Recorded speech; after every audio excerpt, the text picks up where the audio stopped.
세상에 떠도는 기묘한 괴담들. 첫 번째 이야기. 제주도의 해안에서 군복무 중에 실제로 겪었던 실화괴담. 아무래도 제주도는 섬이다 보니 다 바다잖아. 그래서 해안 경기 근무를 나가거든. 그냥 보초 서는 거야. 혹시 모를 북한군 침투나 잠수함, 수상한 사람들 있는지 주시하는 거야. 그런 걸 매일 밤마다 나가. 그때가 겨울이었어. 제주도 겨울이 그렇게 안 춥다고 생각하지만 바닷가라서 바람 때문에 엄청 추워. 눈이 자주 오진 않는데 또 올 때는 꽤 오더라고. 그날도 눈이 펑펑 오던 날이었어. 한창 꿀잠 자다가 새벽에 그 사건 때문에 오대기 출동했어. 5분 대기조라고 무슨 일 생기면 후딱 출동하는 게 있어. 암튼 난리가 났었어.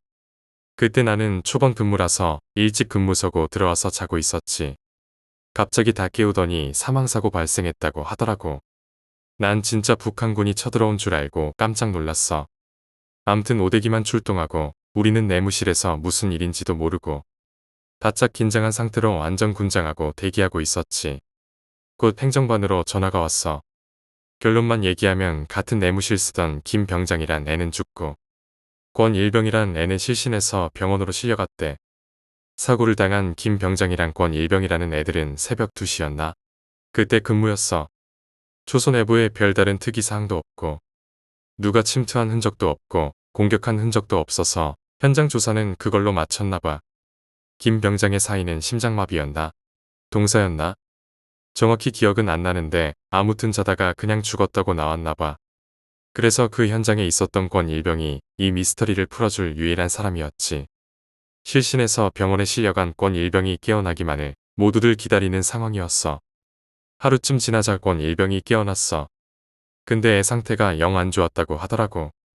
뭘 본 건지 충격을 먹어서 실어증에 걸렸다고 해야 하나. 물어봐도 넋이 나간 사람처럼 대답을 못했다 하더라고. 우리 부대 사람들, 헌병대들, 그 사건을 아는 모두가 어떻게 된 건지 궁금해 미칠 지경이었지. 그렇게 이틀이라는 시간이 흘렀어. 근데 권 일병이 뭔가 결심을 한 듯이 얘기를 시작했다고 해. 그의 첫마디는 조사관님, 지금부터 제가 하는 말 무조건 믿어주실 수 있습니까? 정작 답답한 사람은 조사관이었으니 다 믿어줄 테니까 겪은 일 그대로 다 얘기하라고 했지.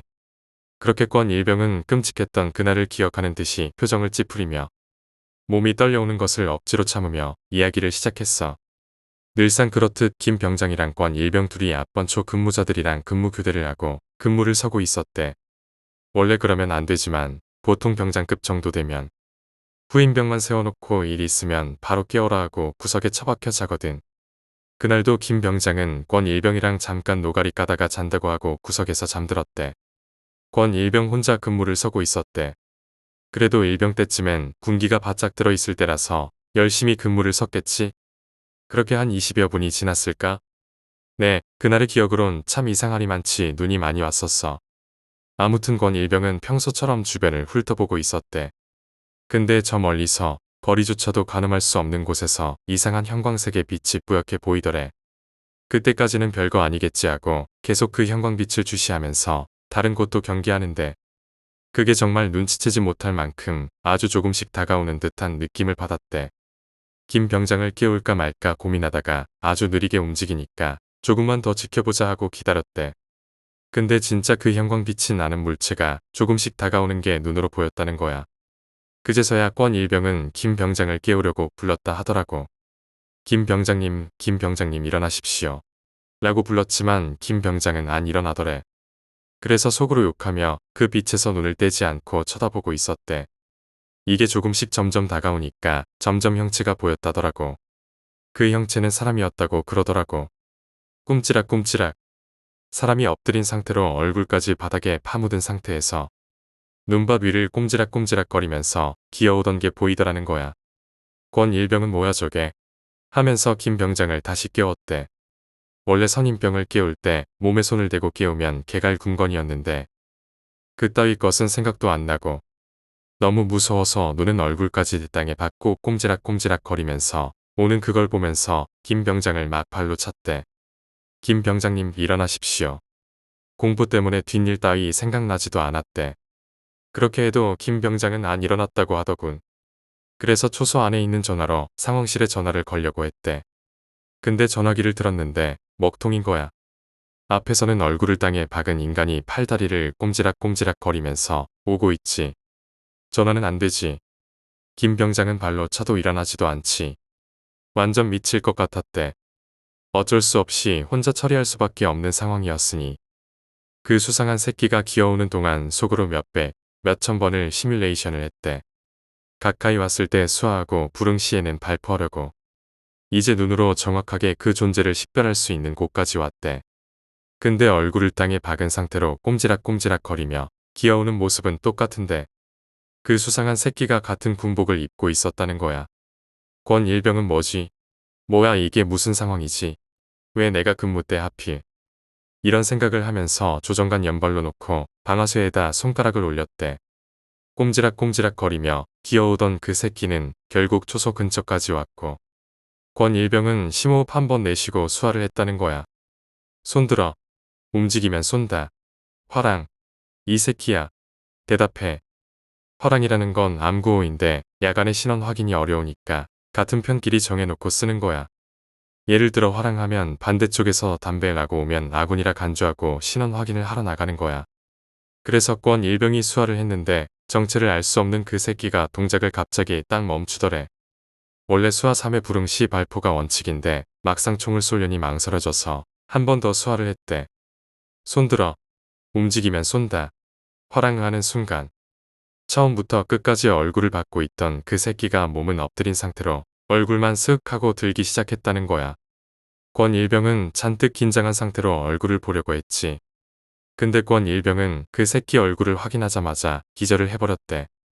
그 인간 같지도 않던 그 새끼의 얼굴은 바로 옆에서 자고 있던 김 병장이었다는 거야. 입이 아주 찢어질 만큼 끔찍하게 웃고 있었다더군.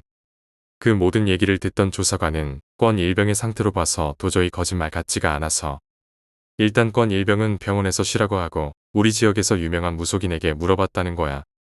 조사관은 그 무속인에게 모든 걸 이야기해줬더니 그 무속인이 하는 말이 충격적이었어. 그 김 병장이라는 사람은 아마 권일병이 봤다던 그 형광색의 빛이 보였던 시점부터 이미 죽어 있었을 거야. 원래 이승에 미련이 많던 사람이 죽거나 자기 죽음이 너무 억울하다 생각되면 같이 저승갈 사람을 찾거나 아니면 살아있는 사람 몸속에 들어가려 한단 말이야. 아마 김 병장이란 사람은 권일병 몸속에 들어가려 했나봐. 권일병이 기절한 게 천운이었지. 사람의 혼이 드나드는 통로가 눈 사이에 미간에 있는데 사람이 기절한다는 게 혼이 빠지는 거야. 육체랑 혼이 분리되는 거지. 그래서 그 혼이 육체를 못 빠져나가도록 스스로 그 통로를 막아버리는 거지. 조금만 더 늦게 기절했더라면 김 병장이 권일병의 몸속으로 들어갔을 거야. 그 후에 그 무속인은 김 병장이 죽었던 곳에 와서 천도제를 지내줬고 권일병은 얼마 못 있다 정신쇠약이었나. 아무튼 복무 부적격 판정을 받고 의병제대했어. 이 일은 내가 평생 가도 못 잊을 거야. 두 번째 이야기, 아줌마. 지인 이야기다. 그녀가 초등학생일 무렵 하천 부지에서 강아지를 주었단다. 아쉽게도 집에서 기를 수는 없었기에 다리 아래 골판지 상자를 가져와 담요를 깔고 거기서 몰래 돌보기로 했다. 방과 후에 먹고 남은 급식이나 이것저것 먹을 것을 챙겨다 줬고 강아지도 그녀를 몹시 따랐다고 한다. 어느 날 여느 때처럼 강변에서 강아지랑 놀고 있을 때였다. 누군가 말을 걸어왔다. 어머, 정말 귀여운 강아지구나. 깜짝 놀라 고개를 들어보니 처음 보는 아줌마가 싱글벙글 웃으며 보고 있더란다. 저기, 이 강아지, 내 강아지니? 계속 말을 걸어왔다고 한다. 그랬으면 좋겠지만 아니에요. 엄마가 기르면 안 된다고 해서. 그렇게 대답하자 아줌마는 이상한 말을 하기 시작했다. 그러면 혼자 있을 강아지가 걱정되겠네. 좋아, 아줌마가 그 걱정거리를 없애줄게. 무슨 말을 하는 건가 고개를 갸웃거리고 있자니 아줌마는 강아지를 가리켰다. 머리를 앞뒤로 흔들면서 날카로운 소리로 웃기 시작했다. 즐거워서 어쩔 수 없는 것 같은 표정인데 눈만은 결코 웃고 있지 않았다. 아줌마는 그렇게 무서운 얼굴로 절대 멈추지 않고 계속 웃었다. 그녀는 섬뜩해져 도망갈 생각으로 몸을 돌렸다. 그 순간 갑자기 발밑에 있던 강아지가 쓰러졌다. 몹시 몸을 떨더니 그대로 멈춰서 움직이질 않았다. 당황해서 손을 뻗었지만 강아지는 이미 죽어 있었다. 잘 됐네. 이걸로 쓸데없는 걱정 따위 안 해도 되겠어. 아줌마는 그렇게 말한 뒤 콧노래를 부르며 어딘가로 사라져버렸다. 그녀는 한동안 거기서 멍하니 서 있었다고 한다. 그 아줌마는 지역에서 상당히 유명한 사람으로 사신 아줌마, 깔깔마녀 등으로 불리며 두려움의 대상이었다고 한다. 가리키고 깔깔 웃으면 작은 동물들이 그대로 죽는다는 것이다. 아줌마는 그 후 큰 애완동물 가게에서 소란을 피웠다가 행방이 묘연해졌다고 한다. 먼 친척이 거두었다는 말도 있었고 병원에 입원했다는 말도 있었지만 진상은 모른다. 그녀는 그때 그 광경이 트라우마가 되어 개를 기르지 못하고 있다. 기르고 싶지만 어느 개를 봐도 그때 그 강아지가 죽는 모습이 머릿속에 떠오르니까 정말 쓸쓸하게 그녀는 말했다. 세 번째 이야기, 사람을 부른다. 시라카미 산지 쿠마노유 온천 주인장에게 들은 이야기다. 어느 날 저녁 쿠마노유 온천 근처에서 산나물 채집 도중 발을 헛디뎌 조난했어요. 라는 구조 요청이 들어왔단다. 온천 주인은 현장으로 뛰어갔는데 이미 경찰과 구조대가 잔뜩 몰려와 서치라이트를 밝히려 준비하고 있었단다. 그 옆에는 아직 쉰이 채 되지 않은 듯한 남자가 울면서 빨리 아내를 구해주세요. 라고 간절히 외치고 있었다. 그 지점은 탱구 고개와 아카시 대교 중간 지점이라 가드레일 아래에는 험난한 벼랑이 펼쳐져 있었다. 남편 말에 따르면 부부가 같이 산나무를 캐러 왔었다고 한다. 문득 한눈을 판 사이 아내의 비명이 들려왔고 이미 벼랑 아래로 떨어져 있었다는 것이다. 시라카미 산지는 아직 추웠기에 서치라이트 점등을 기다리는 사이 구조대원과 경찰관들은 모닥불에 모여 불을 쬐고 있었다. 조난자의 남편은 그 옆에서 불이나 쬐지 말고 어서 아내를 구해달라고요. 라며 원망스러운 듯 애원했다. 이윽고 서치라이트 점등 준비가 끝나고 강한 빛이 골짜기 아래로 비쳤다. 조금씩 둥근 빛을 좌우로 움직이며 시체 수색이 시작되었다. 이윽고 누군가 아다고 외침과 동시에 서치라이트가 멈췄다. 이게 무슨 일이람. 이미 숨은 끊어졌겠군. 온천 주인은 그렇게 생각했다고 한다. 200m는 좋게 되어 보이는 아득한 아래 바위가 크게 쏟아있는 골짜기 한가운데 여자가 떨어져 있었다. 구조대원이 확성기로 계속 소리를 쳐봤지만 아무런 반응이 없었다. 숨이 끊어졌구나. 온천 주인뿐 아니라 그 자리에 있던 모든 이가 그렇게 직감했다. 하지만 발견 지점은 까딱하다간 구조대원까지 휘말려 사고를 당할 험난한 벼랑이다. 구조대원들이 골짜기 아래로 내려갈 방법을 논의하는데 갑자기 조난자의 남편이 허겁지겁 뛰어왔다. 빨리 도와주세요. 아내가 부르잖아요. 조금만 기다리세요. 서둘러서 될 일이 아닙니다. 구조대원은 필사적으로 남편을 달랬지만 들은 채 만체였다. 빨리 도와달라는 말과 조금만 기다리라는 말이 계속 오갈 즈음이었다. 남자는 신음하듯 내뱉었다. 왜 너희들한테는 들리지 않는 거지? 아내가 부르고 있잖아. 안 들리는 거야? 그리고 다음 순간 남자는 엄청난 속도로 달려나가 그대로 가드레일 너머로 뛰어내렸다. 누군가 외친 비명에 구조대원들은 모두 얼어붙었다. 남자의 몸이 바위에 부딪히며 으깨지는 기분 나쁜 소리가 골짜기에 울려 퍼진다. 황급히 구조대원들이 벼랑 아래를 내려다보니 서치라이트 불빛 아래 아까 그 남자가 떨어져 있었다. 기묘하게도 남자의 시체는 아내 바로 옆에 떨어져 있었다. 마치 구하러 왔어라고 말하기라도 하는 것처럼. 이게 무슨 일이람. 온천 주인이 그렇게 중얼거렸을 때였다. 차 한 대가 현장으로 다가오더니 30대가 채 안 된 것 같은 남자가 달려나왔다. 우리 부모님이 떨어지셨다고 들었는데요. 그 부부의 아들이었다. 다들 할 말을 잃었다. 지금 끌어올리려고 하고 있습니다.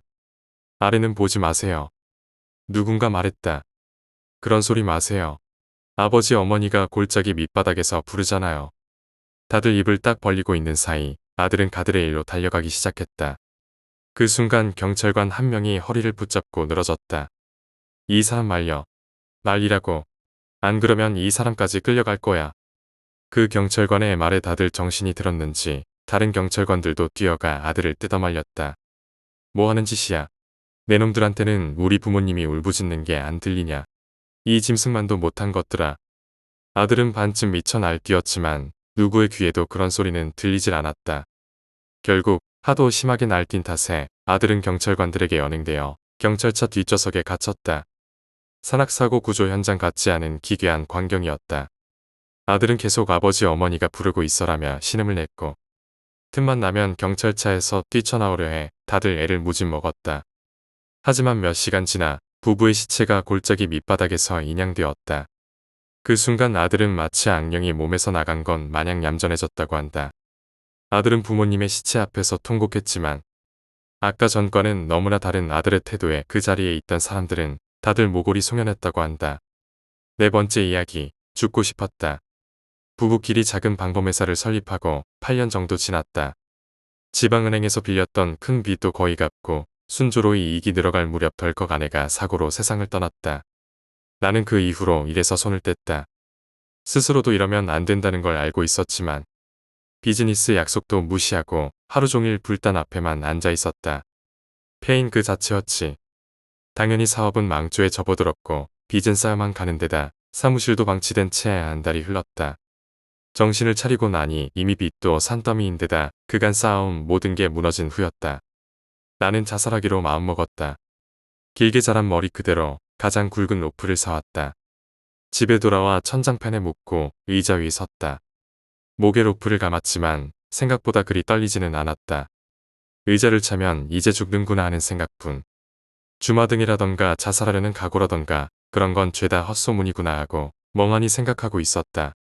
슬슬 죽으려고 다시 발밑 의자로 시선을 옮기는데 문득 앞에 뭐가 보였다. 그것은 3등신 정도 되어 보였다. 기름기가 많은 머리카락을 길게 늘어뜨렸는데 그 사이로 보이는 눈은 새빨갛게 충혈되어 있었다. 입은 기분 나쁘게 실룩실룩 웃고 있다. 내가 서 있는 의자를 보며 빨리 넘어지라는 의사를 보내는 게 확실히 느껴졌다. 무심코 입을 떡 벌리고 바라보고 있자 그놈도 내 시선을 눈치챘는지 시선이 마주쳤다. 놈도 그에 놀랐는지 입을 떡 벌렸지만 곧 실룩실룩 웃기 시작했다. 내가 죽으면 아이는 데려가도 되지. 아저씨 목소리로 말했다. 상황을 파악할 수 없었지만 안 죽어라고 대답했다. 그 순간 내가 무슨 바보짓을 하려는 건가 정신이 퍼뜩 들었다. 나한테는 아직 5살 난 딸이 있고 아내가 죽고 나서는 사돈 어르신께 맡겨두었는데 그 사실이 한 달 동안 완전히 잊고 있다. 그 순간에서야 떠올린 것이었다. 나는 곧바로 로프를 풀고 의자에서 내려왔다. 놈은 사라져 있었지만 분명히 거기 있었다는 분위기가 느껴졌다. 나는 그대로 처갓집을 찾아가 무릎 꿇고 사죄했다. 그리고 딸을 꼭 껴안고 엉엉 울었다. 딸도 장인 장모님도 울면서 용서해 주셨다. 지금은 빚을 갚으며 딸을 키우고 있다. 세일즈맨으로서 필사적으로 살아가는 중이다. 죽으면 어떻게 되는지 나는 아직 모른다. 그러나 저런 이상한 놈은 분명히 있고 나도 딸도 그놈이 노리고 있다는 것만 알 뿐. 5번째 이야기, 무덤. 고향은 산촌 시골인데 근처에 허세로 유명한 집안이 있었다. 특히 그 집 할머니가 허세에 찌들어 호구한 날 자식 자랑에 집안 자랑만 늘어놓아 동네 사람들이 다 싫어할 정도였다. 어느 날 그 할머니가 우리 할머니에게 상담을 하러 왔다. 우리 집안은 명문이니까 묘도 좀 훌륭한 걸로 하고 싶어. 규모도 넓히고 묘석도 번듯하게 세우고 말이야. 대개 알고 있겠지만 무덤을 넓히면 그만큼 가족이 죽는다는 이야기가 있다. 우리 할머니도 그게 걸려서 무덤을 굳이 넓힐 필요는 없을 거라 충고해줬다고 한다.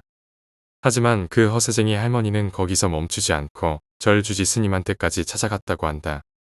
주지 스님 역시 반대했다. 그렇지만 돈을 내겠다고 하니 절 입장에서도 굳이 막을 이유는 없었다. 무덤을 넓히는 만큼 땅을 사주신다면 괜찮겠지요. 결국 그 집안은 묘를 2배 규모로 넓히고 묘석도 훌륭한 것으로 세워 근방에서 가장 큰 묘를 가지게 되었다. 물론 단조로운 색상이었지만 묘석은 풍류가 있다고 하기보다는 너무나 화려한 것이라 조금 꺼림칙했다.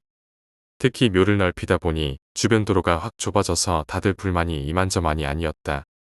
허세쟁이 할머니는 물론 새로 지은 묘를 여기저기 자랑하러 돌아다녔다. 우리 할머니한테 자랑하러 왔을 때 할머니는 거기 끌려 들어가지 않도록 조심해. 은근슬쩍 충고했다고 한다. 다른 사람들에게도 비슷한 말을 들었겠지. 허세쟁이 할머니는 다른 사람들 태도에 초조해졌는지 묘에 관해서는 별 이야기를 꺼내지 않게 되었다. 그리고 한 달 있다가 사고가 났다. 허세쟁이 할머니한테는 초등학생 손자가 셋 있었다. 큰 손자와 쌍둥이 손자였다. 그 쌍둥이 중 형이 벼랑에서 떨어져 죽어버렸다. 담이 없는 벼랑과 공터에서 다른 아이들과 놀던 도중이었다. 나도 안면이 있었으니 장례식에 참석했다. 나와 여동생들은 주변 아이들을 잠시 돌봤는데 그 와중에 죽은 아이랑 같이 놀았던 여자아이가 이런 말을 했었다. 스스로 뛰어내렸어. 벼랑 아래에 있는 돌이 예쁘니까 할머니한테 가져다 줄 거라면서 뛰었다고. 벼랑은 30m 높이였다. 아래 있는 돌은 맨눈으로는 보이지도 않을 터인데 할머니에게 가져다 주겠다고 뛰어내렸다니.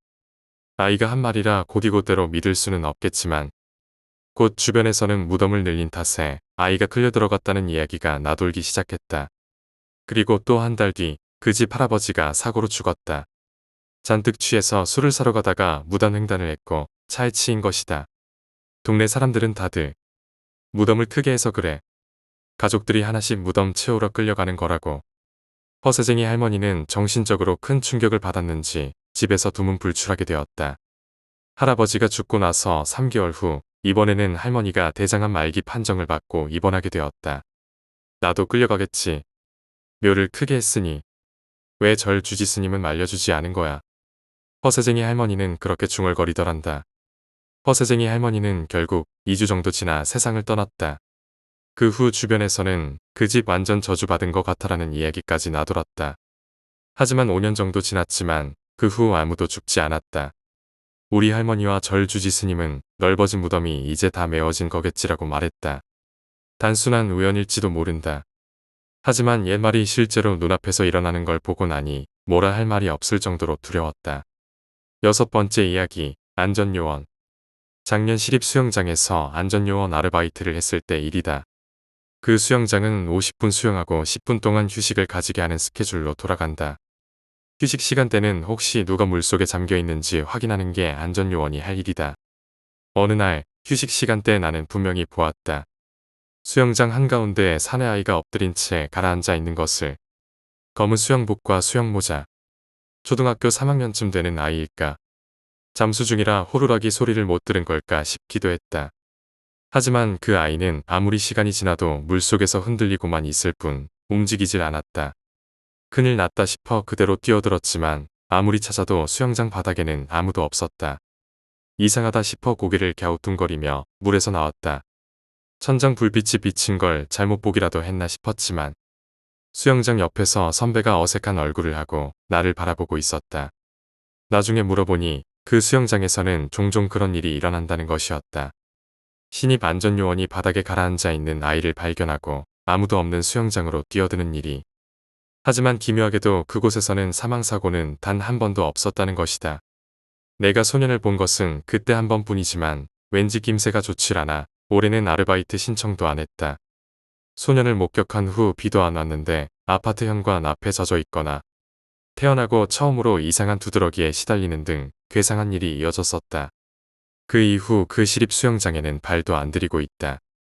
7번째 이야기, 해체 공사를 하다가 나왔던 기묘한 돌. 해체 전문회사에서 아르바이트를 한 적이 있다. 온갖 이상한 집과 괴상한 것들을 마주할 수 있었지.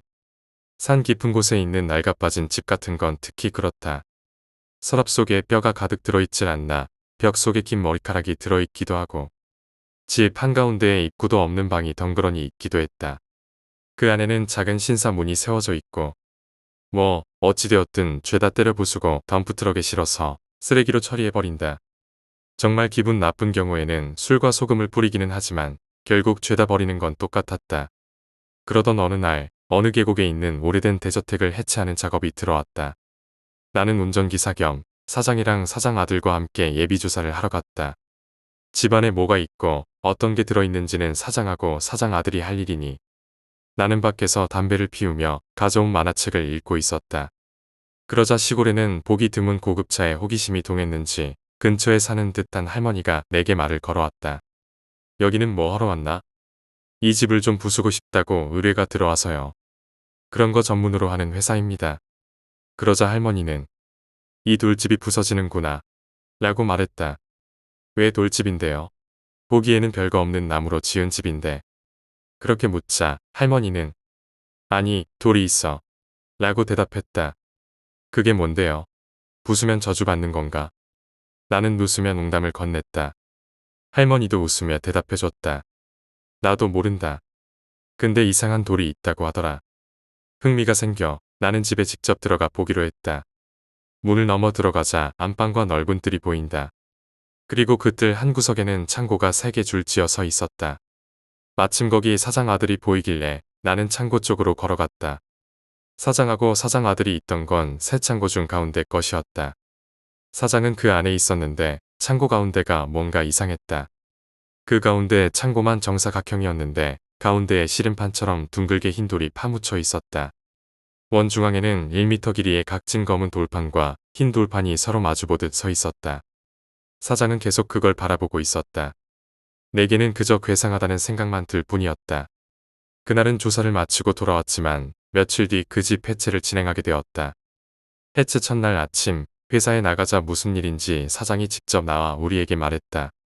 창고 안에 있는 돌판은 절대 건드리지 말고 그대로 가지고 오라고. 우리는 현장으로 향했다. 목조 가옥은 부수는데 큰 어려움이 없다. 적절한 공간만 있으면 기계로 가볍게 때려 부숴 버릴 수 있으니까. 하지만 아침에 사장이 한 말이 있기에 가운데 창고에는 손을 대지 않고 다른 곳부터 부숴나갔다. 그리고 며칠 지나 가운데 창고만 남았다. 다들 창고 안으로 들어가 돌판을 어떻게 할까 생각하고 있을 무렵이었다. 갑자기 현장의 리더격인 중국인 코우 씨가 창고 밖으로 뛰쳐나와 토하기 시작했다. 코우 씨, 왜 그래요? 우리가 묻자 코우 씨는 그 창고 위험해, 기분 나빠라고 말했다. 우리는 멀쩡했기 때문에 그대로 작업을 계속하려 했다. 하지만 코우 씨는 위험하니까 돌아갈래. 라며 덤프트럭 한 대를 끌고 마음대로 가버렸다. 어쩔 수 없이 우리끼리만 창고를 부수고 그 돌은 잘 챙겨 덤프트럭에 쌓아 가지고 왔다. 회사로 돌아갔더니 사장이 화를 냈다. 코우 씨가 화를 내며 회사를 때려쳤다는 것이다. 내놈들 무슨 짓을 한 거야. 라며 화를 냈지만 우리가 알 턱이 있나. 우리는 모릅니다. 창고를 부수려고 했더니 코우 씨가 토하고 화낸 다음 갑자기 돌아갔어요. 사장은 우리를 냅다 밀치더니 덤프트럭에 놓은 돌로 다가가 당장 이걸 옮기라고 큰 소리를 내질렀다. 뭐가 뭔지 알 수가 없었지만 전 사원이 달라붙어 사장 말대로 그 돌을 응접실에 옮겼다. 사장은 그걸 응접실 소파 위에 올려두게 했다. 그 이후로 사장은 그 돌에 차를 갖다 주질 않나 말을 걸질 않나. 아무튼 좀 괴상한 상태가 되어버렸다. 우리는 물론이고 사장 아들도 기분 나쁘다고 생각했지만 차마 말할 수는 없었다. 일주일가량 지나자 사장은 난데없이 아들한테 뒤를 맡긴다며 은퇴해버렸다. 사장 아들도 언지를 받은 게 없었기에 회사는 꼴이 말이 아니었다. 이래서는 일도 제대로 못하겠다 싶어 나는 한동안 쉬기로 하고 오키나와에 2주간 여행을 떠났다. 여행을 마치고 돌아와 보니 회사는 완전히 체제 전환이 끝나 있었다. 사장 아들에게 사장은 어떻게 됐냐고 묻자 그 돌을 가지고 시골로 내려갔다는 대답이 돌아왔다. 암만 연락을 해도 돌아오질 않는다면서. 나는 그 돌 혹시 위험한 거 아냐? 하고 물었다. 사장 아들도 비슷한 생각을 했었는지 수소문을 해봤더란다. 하지만 과거 그 창고에서 사람이 둘 죽었다는 이야기만 들었을 뿐이었다고 한다. 한 사람은 그 집 주인, 그리고 다른 한 사람은 누군지도 모르는 웬 남자. 두 경우 모두 사건으로 처리되지도 않았다고 한다. 그로부터 몇 달 후 나도 아르바이트를 그만뒀다. 그렇기 때문에 이후 사장이 어떻게 되었는지는 모른다. 다만 10년이 지난 지금도 그 회사는 멀쩡히 잘 돌아가고 있다. 아들이 경영 수완이 있는지 사옥도 새로 세웠더라고. 지금도 가끔 그 돌이 뭐였는지 위험하거나 이상한 것인지 생각이 나곤 한다. 8번째 이야기, 뱀산. 할아버지에게 들은 이야기다. 옛날 뱀이 이상하리 많지 많아 뱀산이라 불리던 산이 있었단다. 산에 사람이 들어서면 독사에 물리는 사고도 빈번했고 어느 날 뱀산에 들어간 한 사냥꾼이 무서운 신음소리를 들었다. 소리를 따라 산 깊이 들어가 보니 숲풀 속에 커다란 백사의 시체가 있었다. 머리를 뜯어먹혀 숨이 끊어진 듯했다. 뱀의 몸에는 온통 큰 매의 발톱 자국이 남아 있었다고 한다. 알 수 없는 두려움에 사로잡혀 사냥꾼은 산에서 도망쳤다. 마을에 내려와 이야기를 꺼내자 마을 노인들은 이렇게 말했다고 한다. 산의 주인이 바뀌었구나. 이제 뱀도 줄어들 게야.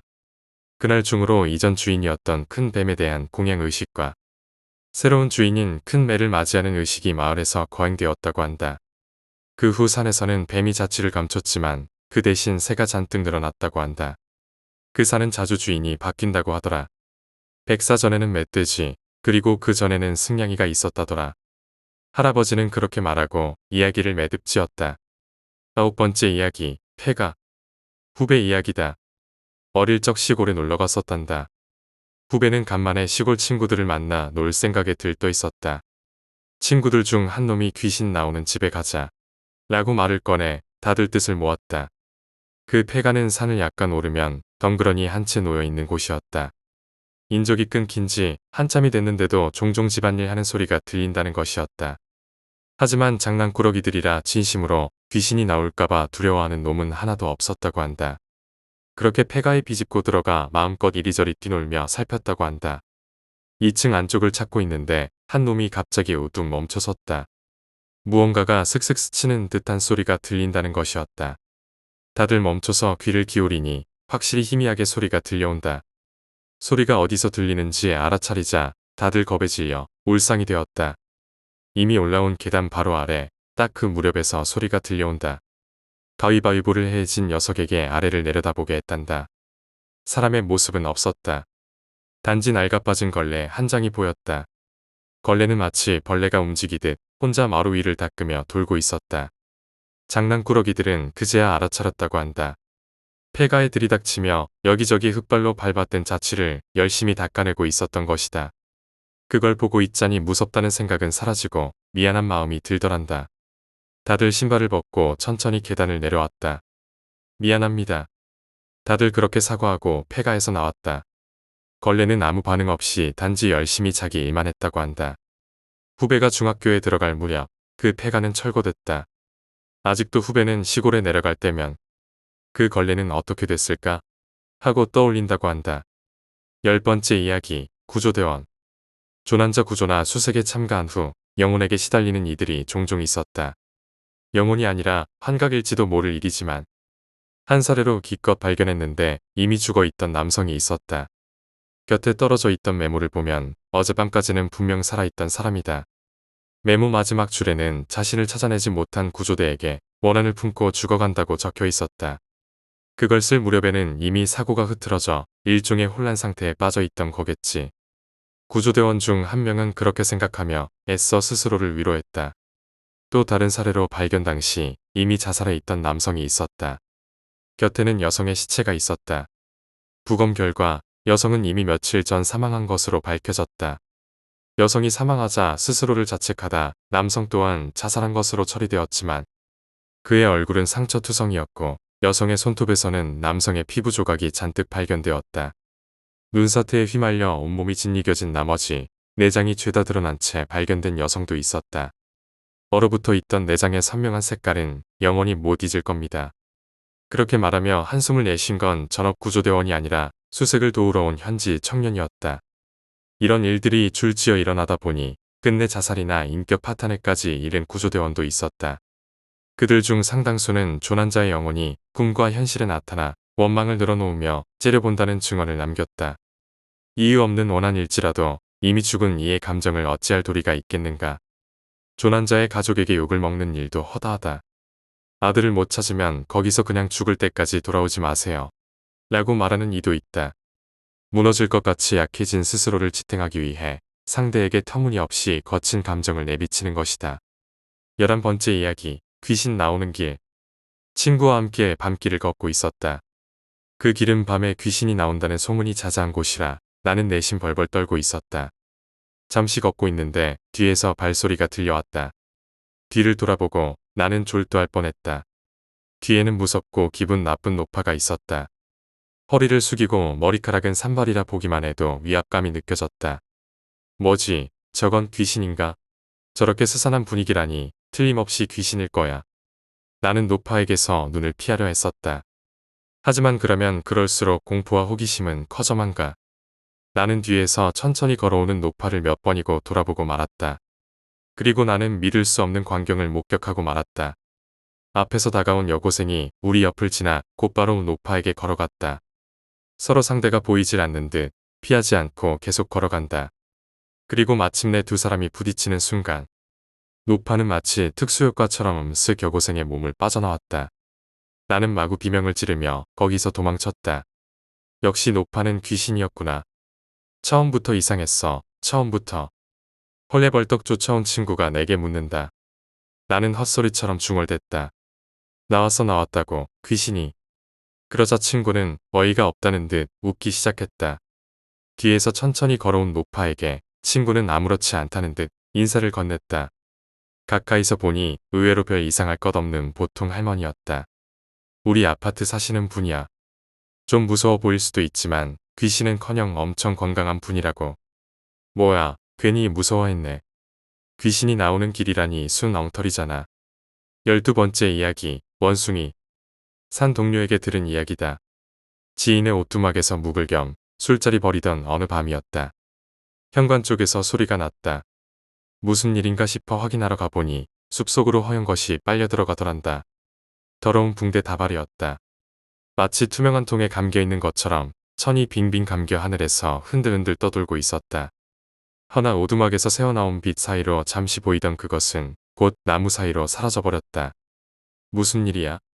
뒤를 보니 오두막 주인이 안주를 손에 들고 창고에서 나오고 있었다. 괴상한 걸 봤다고 지금 본 걸 이야기했다고 한다. 오두막 주인은 뭐라 말할 수 없는 미묘한 표정을 지었다. 꽤 옛날 일이지만 말야, 이 오두막 옆에 웬 원숭이가 쓰러져 있더라고. 나이도 먹을 대로 먹었는데 상처가 엄청 심했어.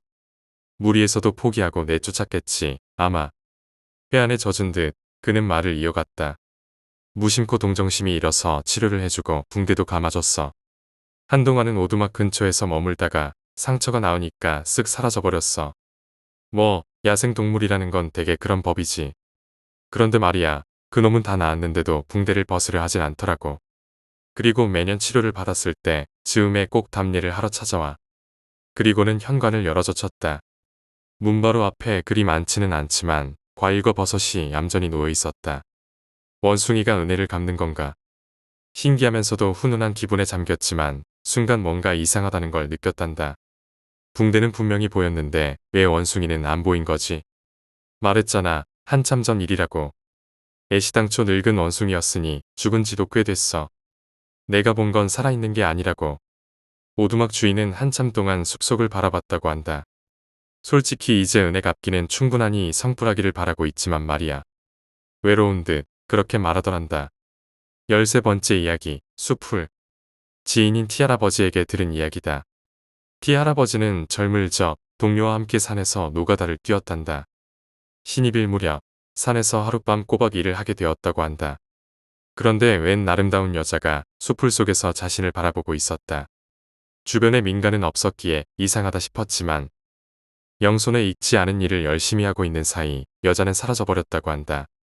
저녁밥을 먹으러 오두막에 돌아와 이야기를 꺼내니 작업 반장이 잔뜩 얼굴을 찌푸리고 단단히 못을 박았다. 외팔 외다리 여자 말이지. 절대 상대해주면 안 된다. 숲풀에서 들여다보는 얼굴만 봤을 뿐이었지만 티할아버지는 작업 반장의 기세에 눌러 고개를 끄덕였다고 한다. 다음 날도 여자는 숲풀 속에서 들여다보고 있었다. 상대해 줄 생각은 없었지만 아름다운 얼굴에 가끔 시선을 가니 마침내 여자가 모습을 드러냈다. 여자는 정말 외팔의 외다리였다. 그런 몸으로 깡충깡충 뛰어와 곁에 오더니 고관을 만져대기 시작하더란다. 아직 젊은 데다 동정이었던 티할아버지는 기겁하며 냅다 밀쳤지만 여자는 솜씨 좋게 몸을 바로잡더니 능글능글 웃었다. 그리고는 숲풀 속으로 사라지더라는 것이다. 그때부터 여자가 눈에 띌 때마다 아름다운 것만큼 기분이 나빴다고 한다. 그날 밤 A라는 남자가 오두막으로 돌아오지 않았다. 다들 걱정했지만 다행히 밤늦게 길을 잃었었다며 머리를 극적이며 돌아왔다. 사람들은 멍청한 놈이라며 웃으며 안도했지만 작업 반장만은 깊은 한숨을 내쉬었다. 다음날 작업 반장과 A가 이야기를 나누는 걸 티할아버지는 봤다고 한다. 능글능글 웃고 있는 A의 얼굴은 그 여자를 떠올리게 했다. 서로 좋은 생각을 했을 뿐이에요. 그 한마디로 A가 그 여자와 잤다는 걸 티할아버지도 알아차렸다고 한다. 이후 A는 물론이고 A와 친하던 B 역시 늦게 돌아오게 되었다. 너는 가지 마라. 손발을 잃게 될 거야. 작업 반장의 엄포는 믿기 힘든 소리였지만 뭐가 어찌되었든 그런 여자와 얽히고 싶지 않았다고 한다. 일을 마치고 산에서 내려가는 날 A는 산에 남고 싶다고 말했다. 작업 반장은 허락하지 않았지만 마을에 도착하자마자 등을 돌려 산으로 돌아가는 A를 막지는 않았다. 그 후 A의 모습을 본 사람은 없다고 한다. 다음 일터에는 A도 B도 나타나지 않았다. 전해들은 말에 따르면 A는 행방불명되었고 B는 큰 사고가 나 손발을 잃었다고 하더란다. 14번째 이야기, 시골의 국립박물관. 난 박물관에서 근무한다. 말은 국립박물관이지만 과거 전시행정 날림으로 지은 박물관이라 시 외곽 산중에 위치하고 있다. 박물관 운동장에 가끔 고라니가 풀을 뜯다가 놀라 도망치기도 할 정도다. 국립박물관이라는 이름도 무색하게 건물도 작고 근무 인원도 달랑 3명이다. 말이 3명이지 1명은 야간 경비원이고 둘은 평일 근무, 주말 근무로 나누어 근무하니 실질적으로 근무하는 인원은 1명이다. 그래도 그간의 노력으로 찾아주는 관람객도 많아지고 9월 10월은 유치원과 학교 단체 관람이 많아 혼자서 박물관을 돌보는 일은 여간 정신없는 일이 아니다. 한두 번 단체 관람 폭풍이 지나가고 나면 평일 외곽에 위치한 박물관을 찾는 이는 많지 않아서 망중한을 즐길 수 있는 이점도 있다. 몇 주 전 일이다. 아침부터 유치원생 100여 명이 단체 관람을 와서 체험학습까지 하며 정말 정신없는 오전을 보냈다. 원래는 나 혼자 근무하는 것을 안쓰럽게 생각해 주시는 체험학습 선생님이 수업이 끝나면 뒷정리도 도와주시고 커피도 한잔하면서 말벗도 해주시곤 했는데 그날은 감기를 지독하게 걸려 오셔서 수업이 끝나자마자 빨리 돌려보내드렸다. 유치원생들도 관람이 끝나자마자 썰물처럼 빠져나가면서 박물관에는 또 나 혼자 남게 되었다. 청소하고 정리하고 서류 처리 좀 하고 한 3시쯤 되었나? 숨 좀 돌리며 커피 한 잔 타 마시려는데 아침부터 수상쩍던 하늘이 더 어두워지며 비가 내리기 시작했다. 어둑어둑하게 변한 하늘에서 차가운 가을비가 쏟아지자 고요한 박물관이 순식간에 정적에 휩싸였다. 조용히 가을비를 감상하며 커피를 한 잔 하려고 밖으로 나갔다. 아무도 들어오지 않는 대문과 내 차만 덩그러니 주차된 주차장을 바라보고 있는데 그날따라 기분이 묘하게 이상했다. 산중에 외롭게 떨어져 혼자 근무하고 있지만 박물관은 전체적으로 따뜻한 느낌이어서 그간 무섭거나 그런 경우는 거의 없었다. 그런데 그날따라 을씨년스럽다고나 할까? 차갑고 음산한 기운이 박물관을 감싸고 있어서 기분이 묘하게 나빴다. 가지고 나온 커피를 반도 안 마시고 버려버리고 박물관을 다시 들어오는데 체험학습실에 누군가 서 있었다. 키가 제법 큰 남자가 뒤돌아서 우두커니 서 있었다. 누구지? 언제 들어왔지? 관람객인가? 다가가서 어떻게 오셨는지 물을까 싶었지만 좀 실례인 것 같아 일단 프론트로 향했다. 이상했다. 박물관 건물 출입문은 정문 후문 2개지만 5m도 안 떨어져 서로 마주보고 있다. 난 커피를 가지고 정문에 서서 10여 분 커피를 마시다가 들어온 것인데 그 사이 바로 코앞의 후문으로 누군가 나도 모르게 들어왔다는 것인가. 뭐 그럴 수도 있다. 그래도 이상하다. 난 정문에서 대문을 보고 있었고 아무도 안 들어왔었다. 주차장에는 차가 없다. 여기는 외곽 산중, 차가 없으면 외부인 접근이 어렵다. 비가 와서 잠시 피한 등산객일까? 그러나 여기는 야산일 뿐이라서 누군가 등산을 하는 건 한 번도 본 적이 없다. 글로슨이 길지만 프론트로 걸어가는 사이에 든 생각이다. CCTV를 확인했다. 체험실엔 아무도 없었다. 좀 오싹했지만 곧바로 2가지 생각이 떠올랐다. 체험실 CCTV도 사각 지점이 있다. 하필 거기 서 있나 보다. 내가 잘못 본 것일까? 일어나 체험실로 향했다. 내가 잘못 봤을 리는 없는 것 같고 비를 피해 들어온 사람이라면 따뜻한 차라도 한 잔 대접해 드려야겠다 싶었다. 그리고 아무도 없었다. 원래 아무도 없었나 보다. 프론트는 정문과 후문 사이에 위치하고 있기 때문에 내 시야를 거치지 않고 나갈 수는 없다.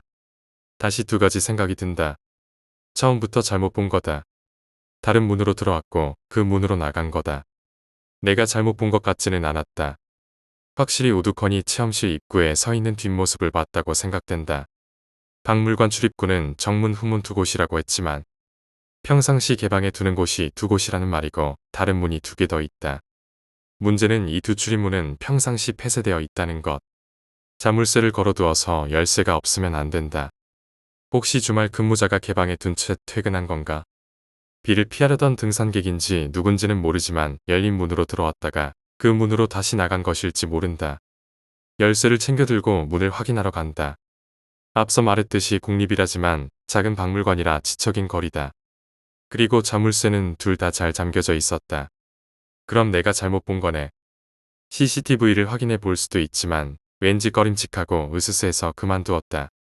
다른 관람객들이라도 오면 그때 확인해 보던가 해야겠다. 참 별일도 다 있다. 확실히 본 것 같았는데 피곤한가? 정문으로 나가서 기지개를 한껏 켜고 기분 전환도 할 겸 스트레칭도 하면서 피로를 풀었다. 뭐 여기까진 그냥 으스스한 날의 해프닝인 줄 알았다. 이제 4시 30분이 넘어가고 비는 더 굵어지고 주변은 밤처럼 어두워졌는데 오늘 방문객은 없다고 봐도 좋을 터였다. 이제 정말 들어가서 망중한을 즐기며 퇴근 시간까지 쉬어볼까 하며 박물관으로 들어갔다.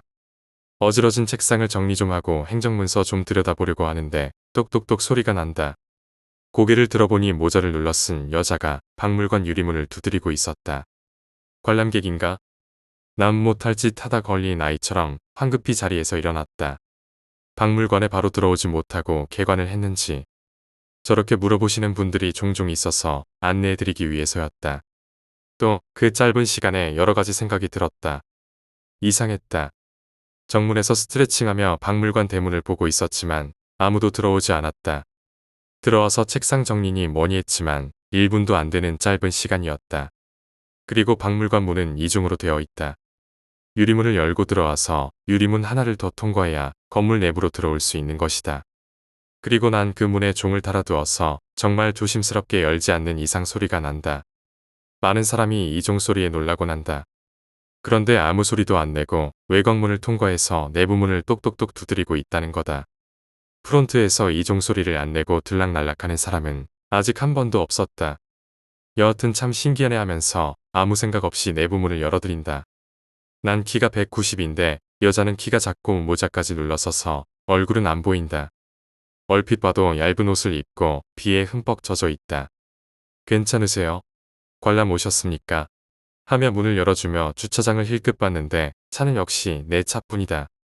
걸어왔단 말인가? 화장실 좀 쓸 수 있을까요? 여자가 한 말이었다. 네, 들어오세요. 화장실은 여기 뒤로 나가셔서 왼쪽에 있는 건물입니다. 나는 이상하다는 생각은 순식간에 없어지고 추운 날 흠뻑 젖은 아가씨가 걱정스러웠다. 박물관 화장실은 후문으로 낚아서 10여 미터 떨어져 있었는데 지붕이 연결되어 있어서 비를 맞지 않고 갈 수 있었다.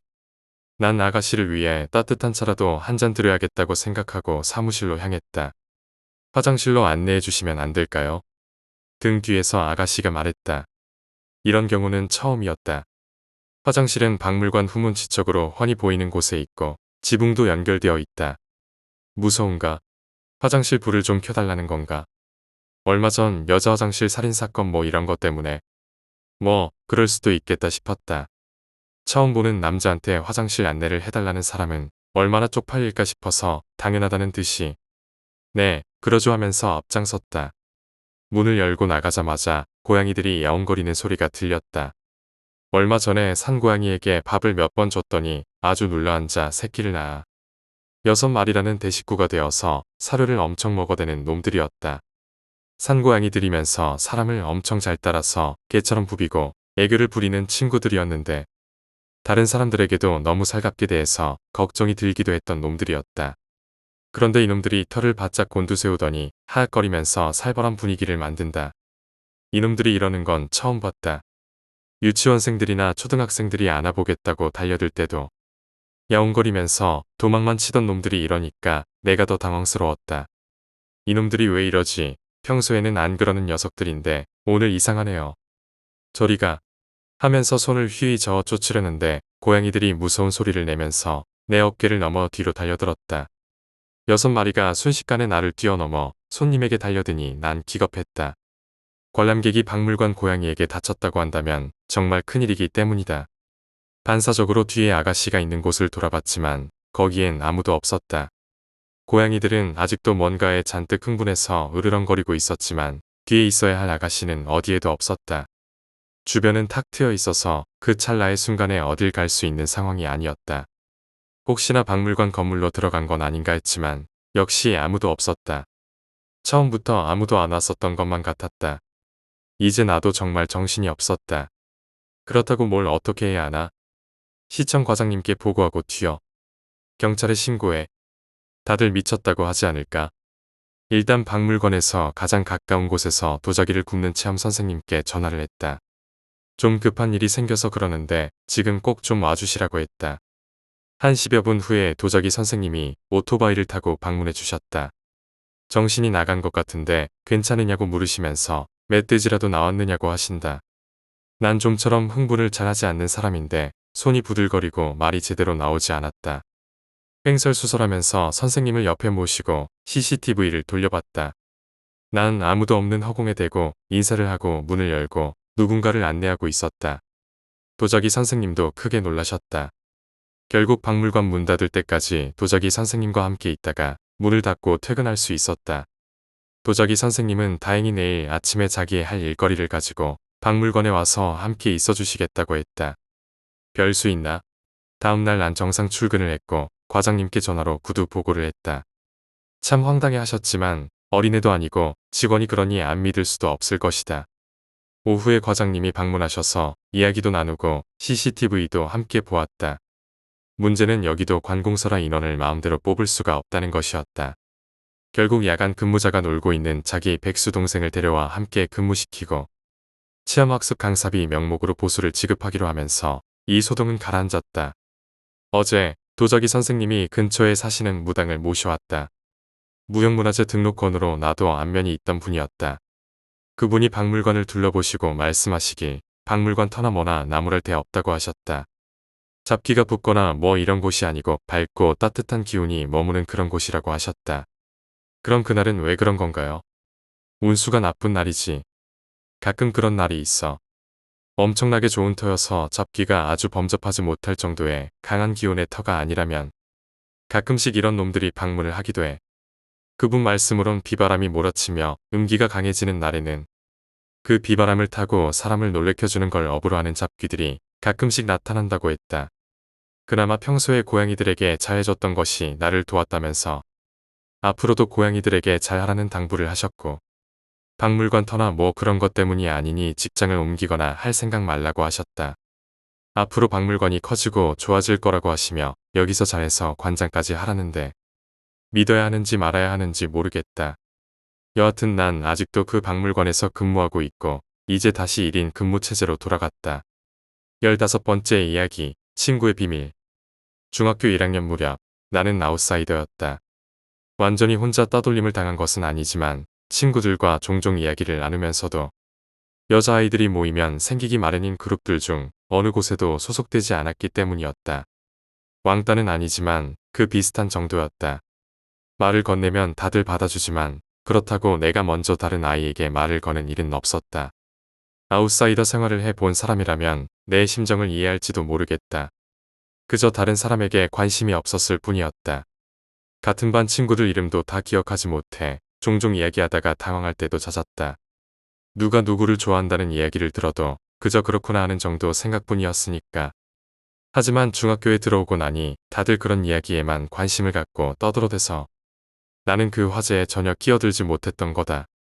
아마 나만 아직도 어린아이였던 것 같다. 그 무렵 유행해서 다들 가지고 다니기 시작하던 휴대폰도 없었기에 나는 같은 반 커뮤니티에서 완전히 동떨어진 아이였다. 우리 반에는 딱 한 명, 다들 가까이 가길거리는 여자아이가 있었다. 딱히 성격이 나쁘거나 이상한 점이 있는 건 아니었지만 걔네 어머니가 문제였다. 정신이 이상한 사람이라는 소문이 잔뜩 퍼져 있었던 것이다. 중학생이라고 해도 그 무렵쯤 되면 다들 그런 소문에 귀를 기울이고 악의에 찬 호기심으로 바라볼지언정 가까이 다가갈 생각은 아무도 하지 않았다. 하지만 나는 나부터가 아웃사이더였던 데다 그런 소문에 워낙 둔감했기에 그런 건 전혀 몰랐다. 그래서 다른 아이들과는 달리 그 아이와 이야기할 때도 그저 평범하게 말을 섞었었다.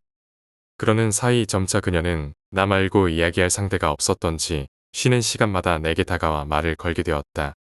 그 무렵에는 나도 걔네 어머니에 관한 소문을 듣게 됐지만 나는 평범하게 그녀와 친구로 지내고 있었다. 그 아이에게 친구가 나뿐이었던 것처럼 내게도 친구라곤 그녀뿐이었다. 아마 필시 그녀도 그걸 은연중에 알아차리고 안심하고 있었던 것 같다. 나는 그 아이와 온갖 이야기를 했지만 가족에 관한 이야기만은 꺼내지 않았다. 아마 나도 그 아이도 의도적으로 그 화제를 피하고 있었던 것 같다. 내가 그 아이와 친해진 후에도 나는 종종 그 아이의 어머니에 관한 이야기를 듣곤 했다. 한밤중에 집 근처를 지나가노라면 괴성이 들려온다느니, 도둑 고양이를 잡아 집 안으로 질질 끌고 갔다느니, 신흥 종교에 푹 빠져 제정신이 아니라느니, 남편을 자살로 몰아넣었다는 둥. 어느 것이 진짜고 어느 것이 거짓인지 알 수 없을 정도로 소문이 난무했다. 개 중에는 아무 근거 없는 험담도 분명 섞여 있었을 거다. 하지만 나는 그런 소문들보다도 더 무서운 것을 그녀의 집에서 보고 말았던 것이다.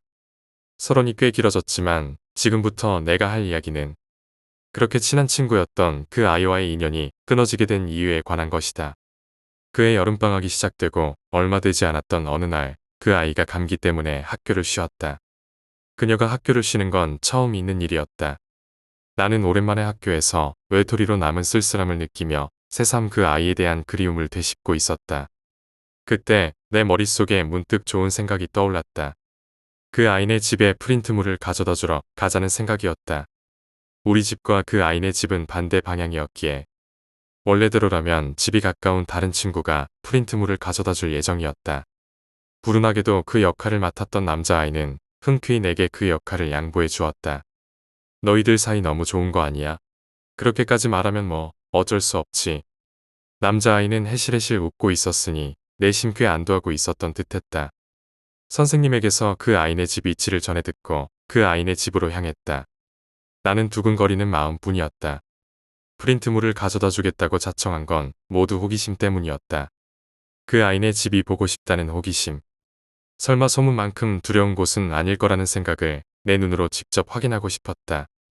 하지만 정작 그녀의 집으로 향하게 되자 내가 하는 일이 혹시 그녀를 배신하는 건 아닌가 하는 생각이 들기 시작했다.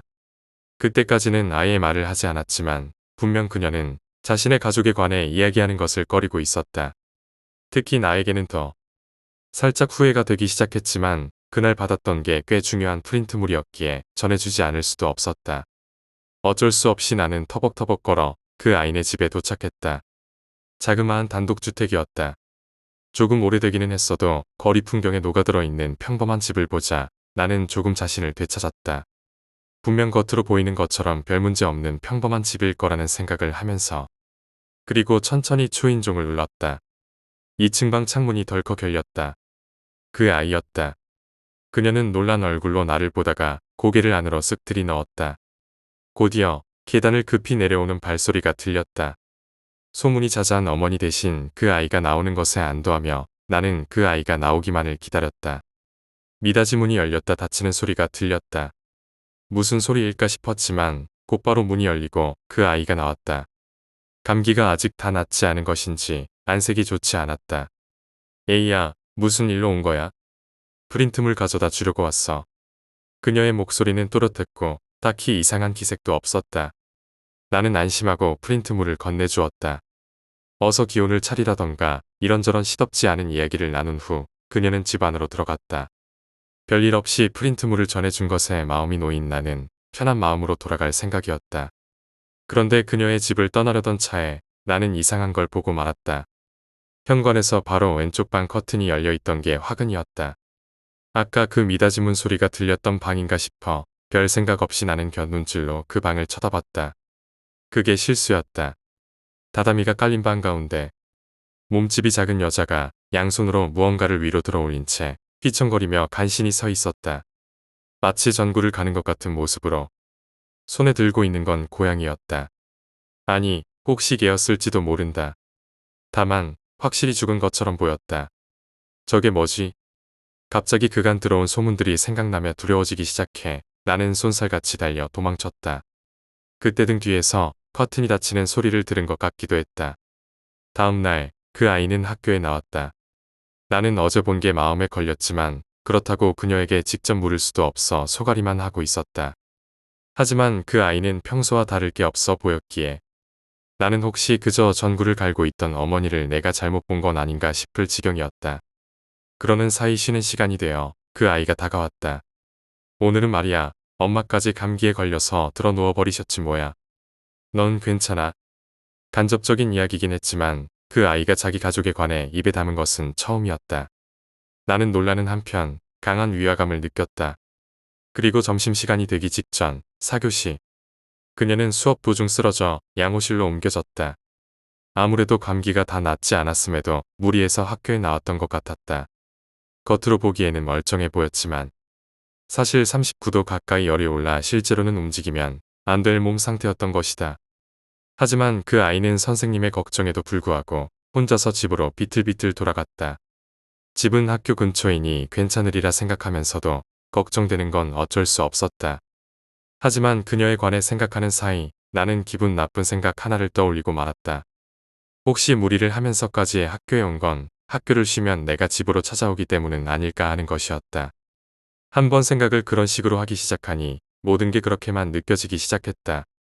왜 평소에는 말 한마디 없던 어머니에 관한 이야기를 오늘 꺼낸 걸까?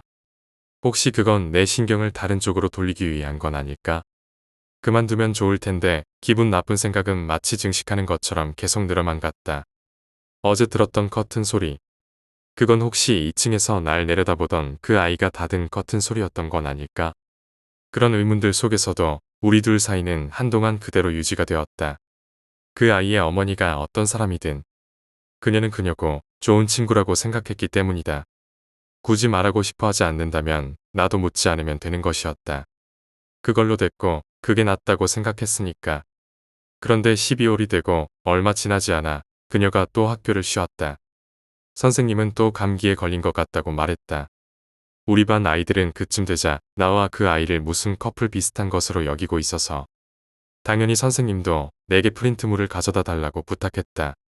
그 무렵에는 조금씩 그녀도 다른 아이들과 이야기를 하게 되었고 이전만큼 기피의 대상은 아니었다. 하지만 선생님까지 나서서 내게 부탁을 해오니 거절할 도리가 없었다. 나는 싫다고 몇 번이고 머릿속으로 생각하면서도 어쩔 수 없이 지난번처럼 터벅터벅 그 아이네 집으로 향했다. 우편함에 넣어버릴 생각이었다. 그 편이 그녀에게도 편할 테니까. 그러는 사이 그녀의 집에 도착했다.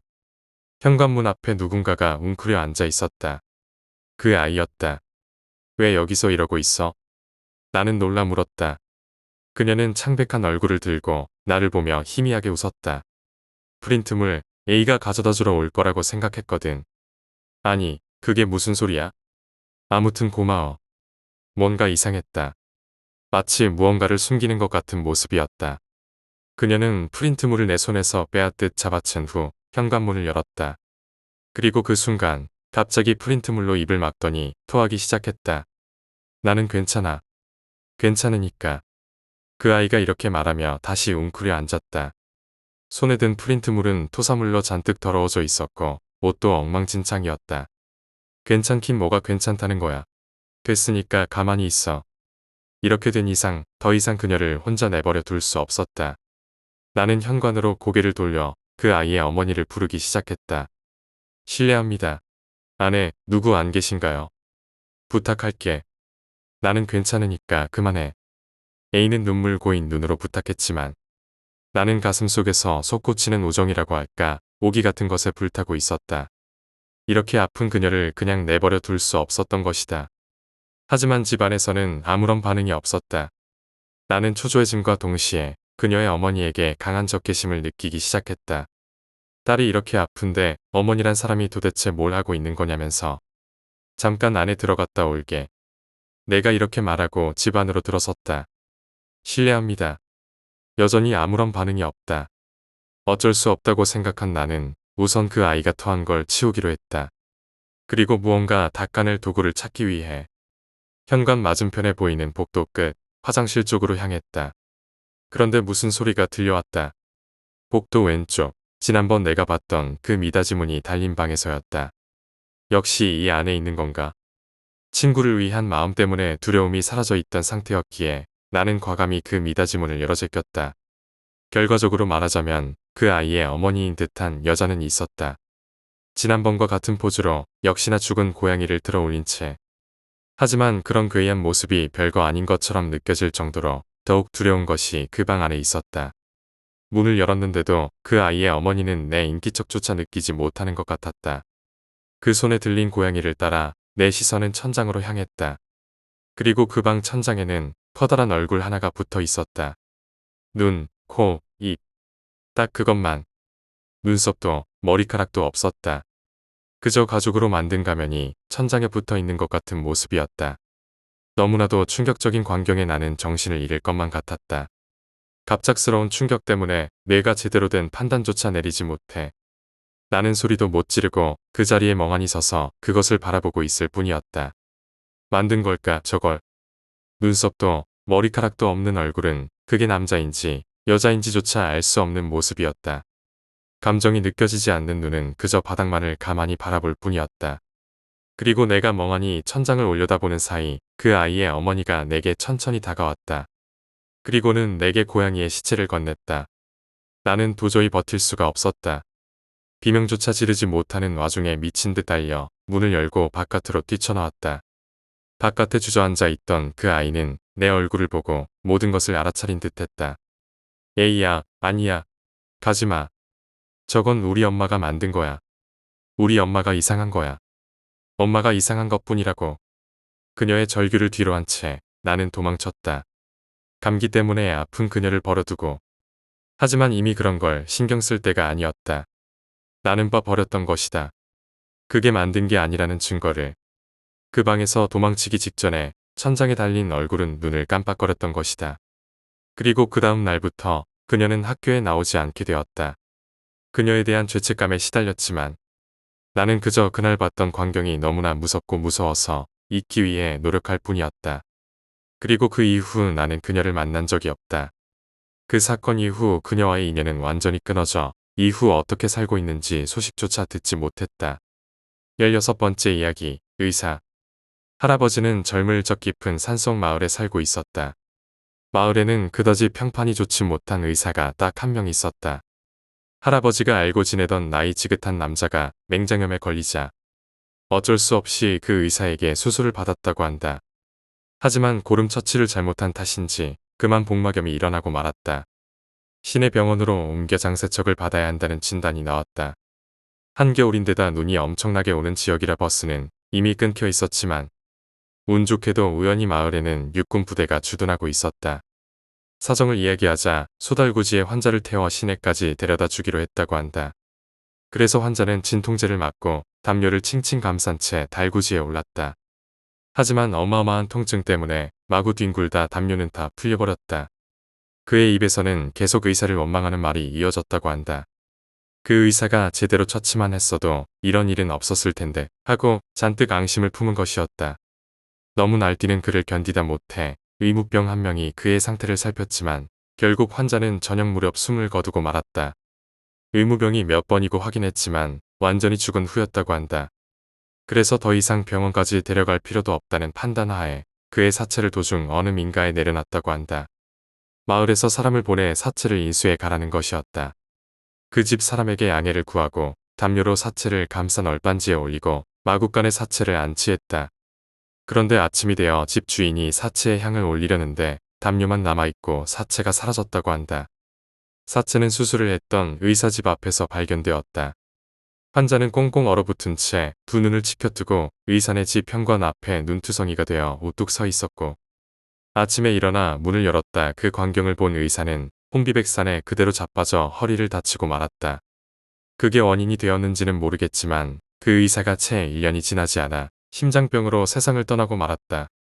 할아버지는 몇 번이고 그 의무병이 죽음을 확인했을 뿐더러 폭설이 내리는 와중에 밤부터 아침까지 아무리 열심히 걸어도 도착할 거리가 아니었다는 걸 강조했다.